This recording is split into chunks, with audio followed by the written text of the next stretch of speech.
Welcome to Sioux Ste. Marie, Canada, the hub of the Algoma region, and just a hop, skip, and a jump across the international bridge from the Upper Peninsula in Michigan.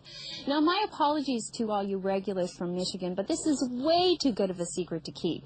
The trail system here is vast, well-maintained, and never congested, even on the weekends. Many of you have heard of the Sioux because this is where you can board the snow train, which will carry you towards Thunder Bay and into some pretty spectacular snow country. The Sioux is also known for its northern trails that lead towards Wawa and Chapleau. Here you can do some big miles along wilderness trails far away from civilization. But if you go east along the North Shore towards Elliott Lake, you have many shorter options that loop from town to town and lodge to lodge.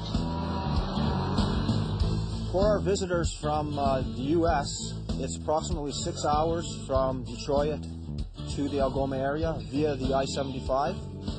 For our visitors from the Toronto area, it's approximately 6 hours to East Algoma. For those with a more adventurous spirit, you can always access this area via the ice bridge. It links Drummond Island in Michigan to St. Joseph's Island in Ontario. Just don't forget to check in with customs. For our U.S. visitors, when they cross the border at Sioux Ste. Marie, we request or recommend that they do have identification, proof of insurance for their snowmobile and ownership, and then they will need a trail permit to ride our trails.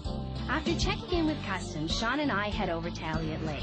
It's about an hour and a half, 2 hours by truck and trailer, and a good day ride by the trail.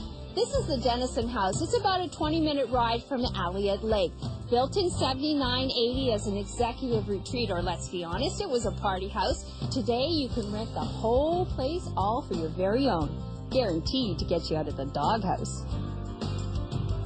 In order to book Denison House, you must have a minimum of 15. They'll bring in a chef and servants, and this is definitely high-end. But there are many other options.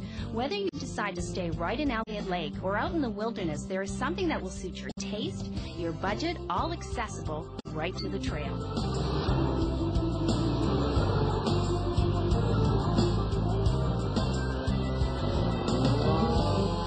Because the communities are closer together in the eastern section of this region, there is no worry about gas, accommodations, or services.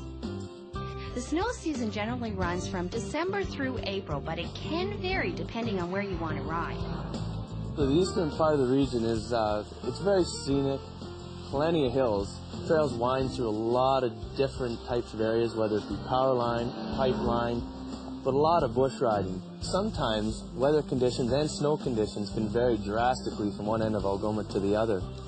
If you're looking for a real honest answer of where the snow really is and what the trail conditions are like, you can contact the Algoma Snow Plan Affiliation or the Algoma Kinniwabe Travel Association, and they'd be glad to tell you exactly what the conditions are really like.